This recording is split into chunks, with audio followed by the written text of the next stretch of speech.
Hello and welcome to the show.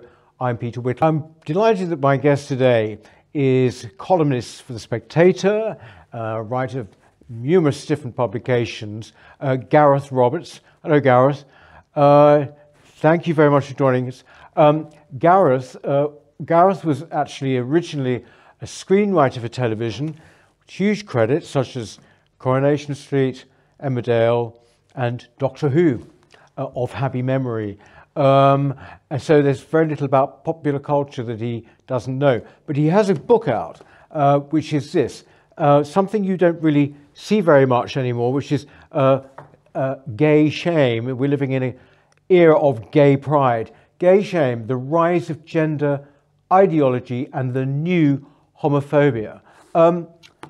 Gareth, welcome. I thought homophobia was a thing of the past. Well, so did I. I mean, I say at the beginning of the book, I give an example of when I was in a gay bar in 2007, and it was very different from the gay bars of my youth, which were kind of had boarded up windows, black painted, dodgy electrics, down dark alleys. You knocked on the door to get in. And I was in this very airy bar in the centre of London, and there were these two blokes who were about 19, 20, so considerably younger than me, even then. And they were just sort of having a good time, just sat there chatting. And they didn't seem to have any of the baggage that the gay men of my generation had, or and older. And I just thought, wow, this is something incredible. This is a whole new world. They're a whole new generation. They've got a totally different life, and great. I was a bit jealous, but I did think, well, what an achievement to see in one's lifetime. Yeah. And then fast forward to, just a few years later, basically, and about 2013, 14, which is when, what we call woke in general kind of descended on us very quickly. And since then, it's just been a very strange situation where you have counterintuitively a lot of homophobia that is either coming from or being facilitated by gay men. And it's in there. Yeah. You see, that might actually strike you, people out, listening as being kind of counterintuitive and odd. I mean, I interrupted you there, but can you explain quite how that would work? I think I know what you mean, but can you explain? It is a really hard thing to get my head around, and it took me quite a long time to get my head around it. But basically what happened is you had a situation where Stonewall, for example, the main gay charity of the time, admitted gender, T, Q plus, etc., into its remit. And that seems like quite a small, reasonable thing to happen if you're not looking at it closely. Right, and I wasn't. Right. What happened was it then lets in this ideology of transgenderism, which is basically saying that there is no such thing as sex, or there are more than two sexes, that there are, that we don't have a sex, we have a gender identity which may or may not correspond to our bodies, or maybe some other bespoke thing that they picked up a shelf. All this kind of nonsense, which is flatly contradicting what we all know is basic reality. There are two sexes. And also it hits very strongly at the basic conception of homosexuality. The only reason we needed gay rights was because people were being victimized or banned or not allowed to live their lives fully, because they were having sex or in love with or in a relationship with people of their own sex. It's a fundamental definitional thing. So when you start to unpick that, you end up in a weird situation where you get this ideology coming in and it's saying there's something wrong with being a camp little boy or a butch little girl. Yeah. And that there's something wrong and you need to see some therapists, and then maybe you need to go on to hormones or blockers or surgery and all this sort of thing. And, that to me is sort of definitional basic homophobia. Actually, it's interesting because you explain it like that, because, I mean, the fact is, yes, I can think of many people, who, when we were kids, right, maybe played with dolls and things like that, didn't like rough and tumble. I'm talking about blokes here, of course. and then they just, become gay men. Now, of course, people would say, I tell you what, actually, Gareth, what used to happen was people would say, oh, the problem is they're just women in men's bodies. And we fought for a long time to get rid of that, and now here we are. It's back with it. Exactly that. I mean, it's it's a kind of, it's bringing up a lot of fallacies about gay men and lesbians as well, that we are all like that we're all gender non-conforming. I mean, I was a bit, as a kid. I couldn't sort of walk through the door without someone going, oh, God, look at her, Yeah. But there are plenty that aren't, so there's that as well. But yes, it just seems completely insane. It's basically exactly what you say. It's taking the sort of homophobic sort of sneers and myths of 50, 100 years ago and repurposing them as the new progressive thing. Yeah. I mean, it just doesn't make any sense. Yeah. What do you think is behind it? Well, this is a tough one. I should just say read the book, because Yeah. But I've tried to narrow it down to various things. It's such a cliche to say, but it is the perfect storm. It is like all the conditions have to be there at exactly the right time, at exactly the right combination, and then something like this happens. But it really is the case this time, I think, that you had various things colliding with each other. Let's go through some of those factors. First of all, you had Stonewall, as I said, and various charities coming to the end of their purpose or their function. So you had these gay rights charities and other human rights charities. And suddenly they were looking at a situation where lesbians and gay men had equal marriage, property rights, all those kind of things that had been fought for, equal age of consent. They were all kind of achieved. Well, they were achieved in our countries in the West. So what happened there was they were left wondering what to do next. And, I think Douglas Murray calls this, the St. George in retirement syndrome. You've slayed all the dragons, so you need to find another dragon to slay. Yeah. And what happened there was that there were trans activists, gender activists, who'd been trying to tag themselves onto Stonewall and the lesbian and gay movement for years. Not that long, but, a good sort of decade or so. And the previous CEO of Stonewall, Ben Summerskill, had resisted that and said, no, we just can't. When he was replaced by Ruth Hunt, she, despite telling everybody apparently that she wasn't going to do it, did do it. And from the point of view of a charity that needs to make money and keep going and keep people employed and keep the whole ball rolling, it was a godsend to them, because here was another cause. Here was something where there was no legal equality. There was no, it was a new thing. So you had that on one hand. On the other hand, you had the general, as I'm sure you and your viewers are well aware, the general kind of weird expansion of the higher education sector and the kind of nonsense that used to be safely corralled in it. I mean, I was at university in 1989 to 92, and my course was full of, and therefore my head was full of lived experience, praxis, working to raise people's consciousness, all the kind of, oppression and oppressed groups and all this sort of thing, all the kind of rubbish that is now in the mainstream discourse. Now, when I left in 1992 and started working in the real world, that all could get safely locked away in a box. That was sort of forgotten.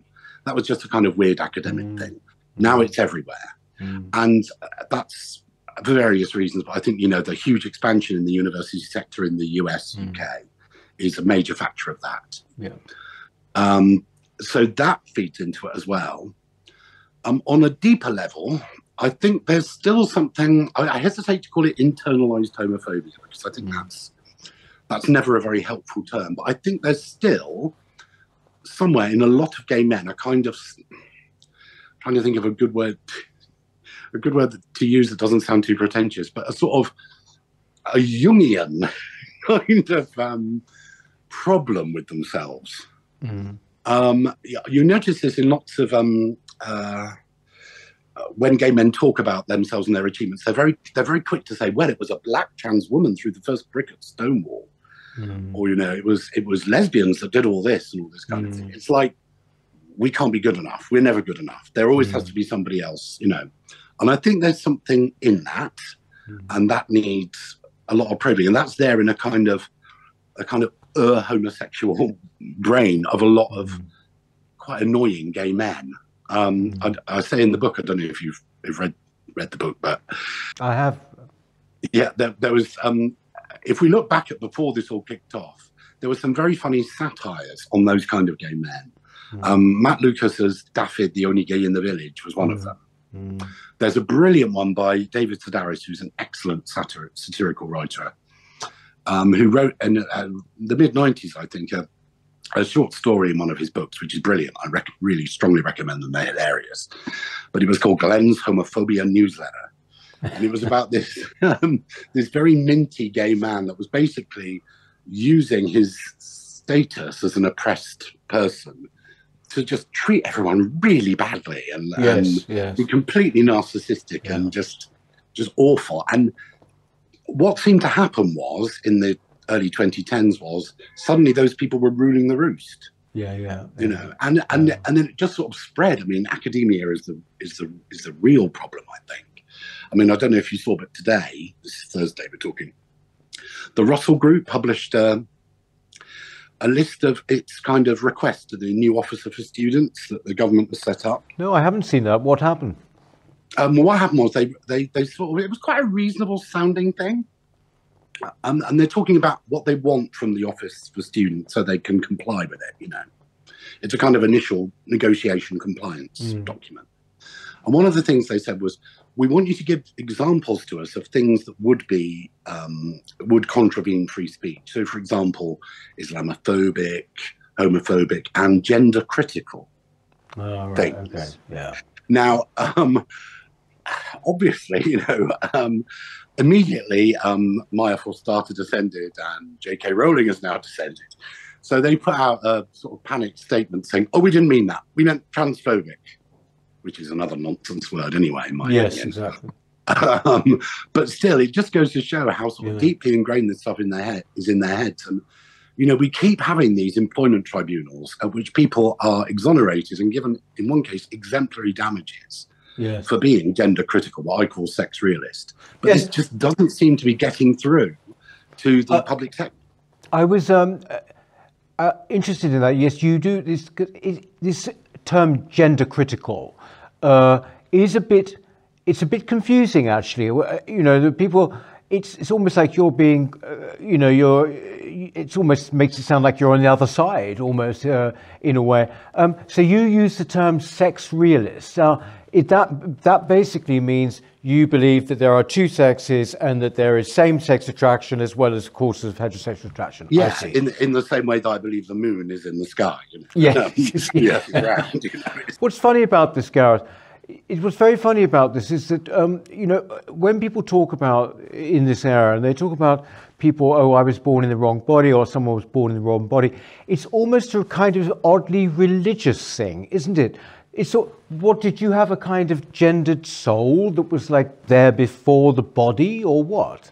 Yes, no, it's incredibly religious, and it's you know, when you unpack it as an idea, it just doesn't make any sense at all. I mean, a lot of religions, because they're kind of tried and tested and they engage with the real world quite a lot of the time, you know, at their basic level, they kind of make sense. This doesn't make sense at all. So, but yes, I do use the word, I use sex realist instead of gender critical, because I think it's one of those things where if you start using the word that your opponents are using, which is gender, you're kind of giving credence to that. Yes. So, and also, it's so difficult for people that are just passing by this argument to find out what's going on. It's so confusing. I mean, it's confusing enough for people that spend their time thinking about it, because the language is so confusing. We interchange the word sex and gender all the time, and to people that are just passing by, I think often they're just thinking, oh. Does gender critical mean being nasty to like lovely Hayley from Coronation Street, that kind of thing? You know, it's you know, it's a distanced understanding, and it's a hard thing to get their heads around. But I mean, I would prefer factually correct, you know, as a term. Exactly. I'm not sure how to popularise that one, but it is. I mean, one of the things. Yeah, sorry, go on. No, I was going to say, Gareth, what has the reaction been to your book in the, what you might call the gay press, if there is still one? I mean, the kind of gay establishment. I don't know, what is it now? Pink News? What is? I think they've just ignored it, basically. Yeah. It's, which is, you know, their prerogative. I think it's, I mean, we certainly weren't going out expecting to be interviewed by them and hearing, getting a hearing from them, because it's just completely been taken over by genderism, by TQ+. So on that level, you know, as far as I can tell, I mean, I'm sure my publicist would let me know, they just haven't mentioned it at all. Right. I mean, I was thinking, oh, maybe there'll be some kind of backlash, but I just think that they're just not going to mention me at all, which suits me, to be fine. Yeah. But yes, I mean, as people always say, you know, when they're in my position on a variety of subjects, I get lots of emails. I get lots of, you know, I get people who occasionally recognize me and stop me in the street, all that kind of stuff, saying, oh, I really agree with you, but I can't say anything. Yeah, yeah. You know, I meet up regularly with some friends. I met up with the other afternoon, and we couldn't post pictures of us on the internet. We couldn't say where we'd been. I mean, not that the world needs more Instagramming, but you know, you just can't do it because, you know, I was there, somebody else was there that was notoriously a sex realist. It's like, well, if those people are seen with us, then somebody will notice out there and somebody will make their lives hell. Yes, and that exactly. would still, yes. I mean, these are people working in, you know, particularly because these people are working in creative industries. They're TV people or book people. So they cannot be seen anywhere near me. I know someone that got married to a sex realist and they couldn't publicize it. Really? Yeah, they couldn't tell anyone about it. Extraordinary. You mentioned there the creative fields, of which you were, as I mentioned at the beginning, you know, you were a TV writer. Is it true to say that that particular area is pretty much drenched with this ideology now? Oh, God, yes, yeah. I mean, I don't know. Again, I don't know if you saw today, but BBC Three have just commissioned this thing called Smoggy Queens, which is about the LGBTQ+ community in Middlesbrough, which is rather amusing. I mean, it might not be bad. I mean, you know, but it's like, you know, we see this, you know, in the. I haven't seen it, but I know of it from seeing things online. But the current Doctor Who, things like that, is very, very drenched with it. And this is why, you know, I mean, they deny it, but it's obvious. Something like they had to report the Cass report, and they had to report the Isla Bryson double rapist in a women's prison story. Yeah. But the BBC will try and ignore things if they possibly can. You know,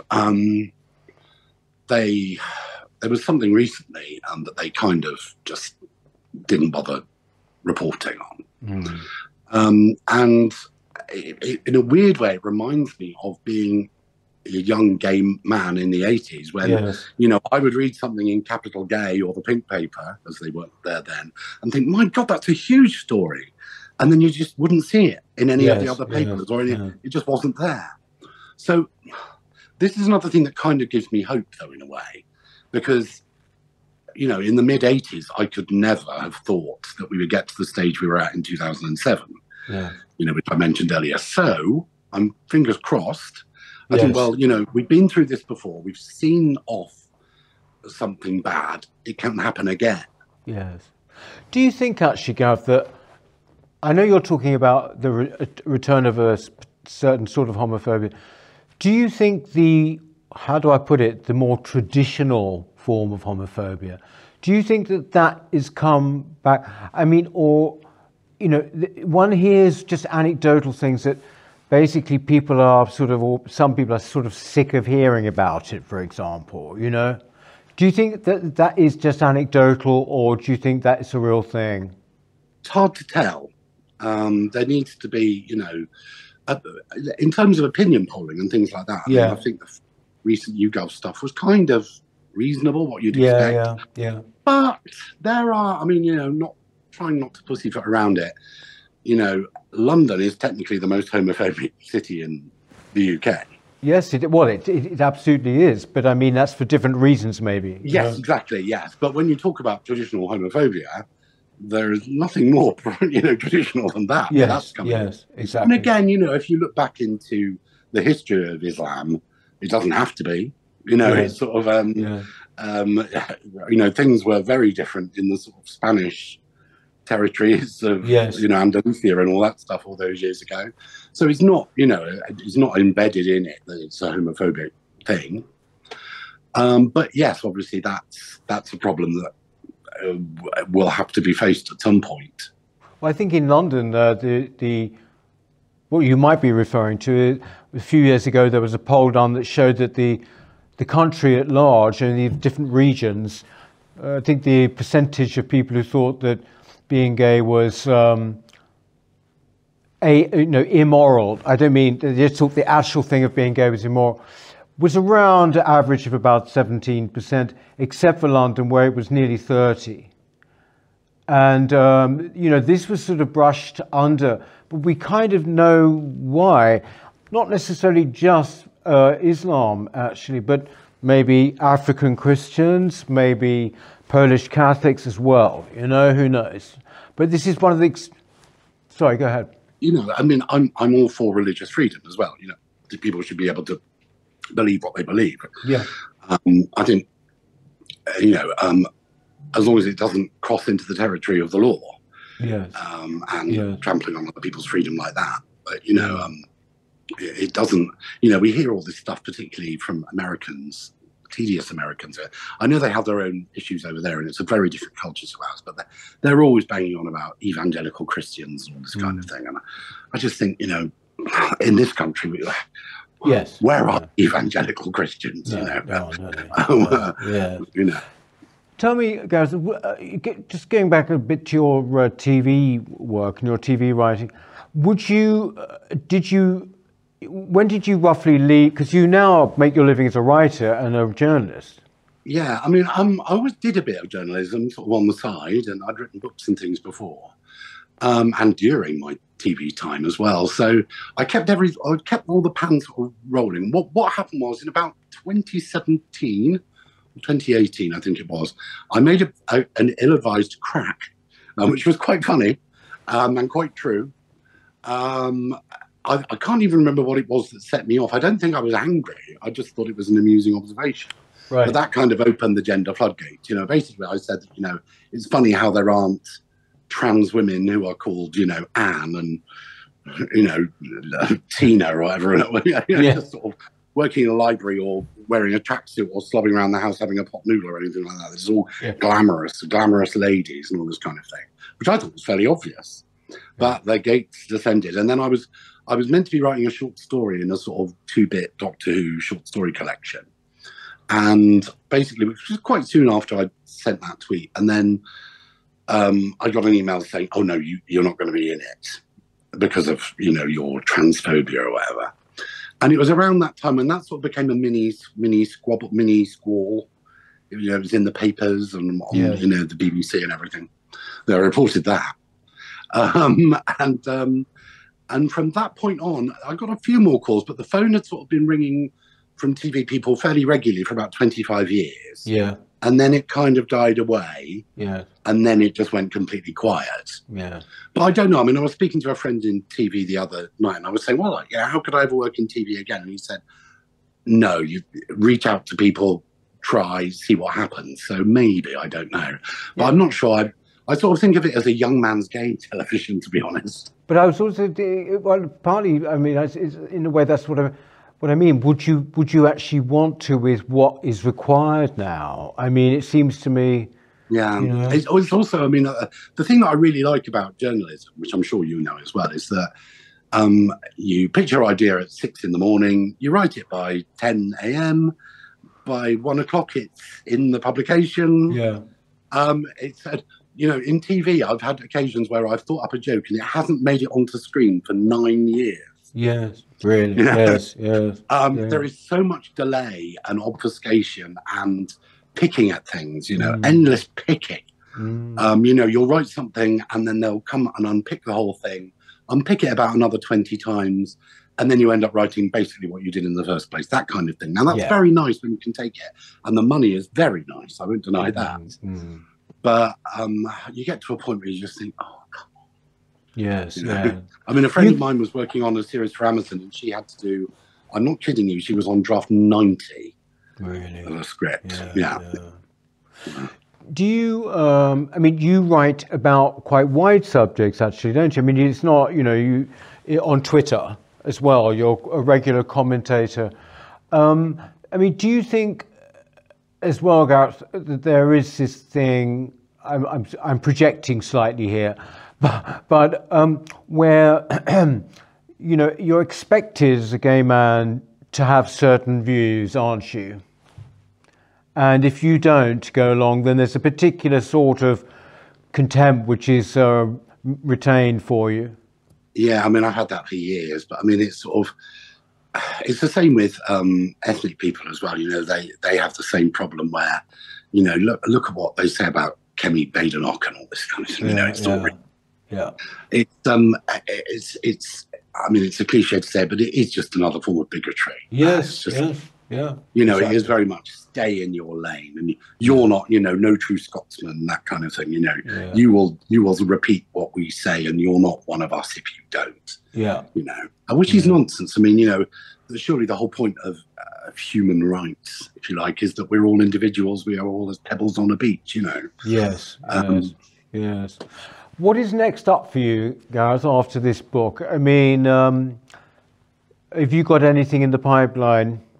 I'm just sort of carrying on. I'm late for writing another book submission, but this is going to be a very different thing.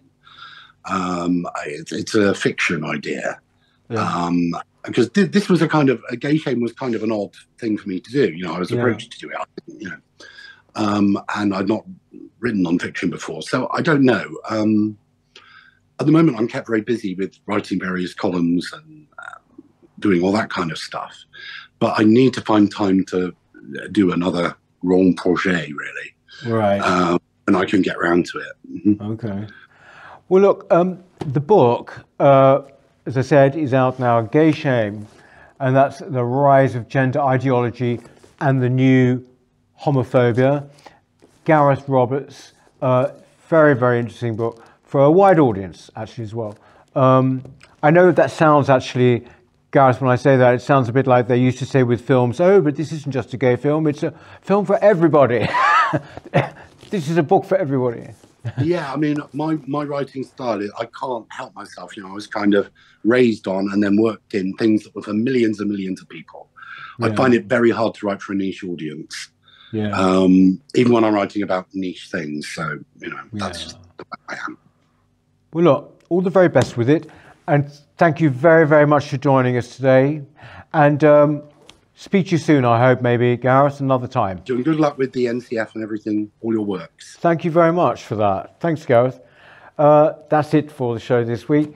And we shall see you next week. In the meantime, have a good week, won't you? Thank you. Bye. Hello. If you're enjoying the New Culture Forum channel and you believe in our mission, may I invite you to join our membership scheme at the link below or on our website, newcultureforum.org.uk. Our work is more important now than ever, and we have great plans ahead for the future, but we can't do it without your support. From as little as £3 per month, you can help ensure that we continue on our mission.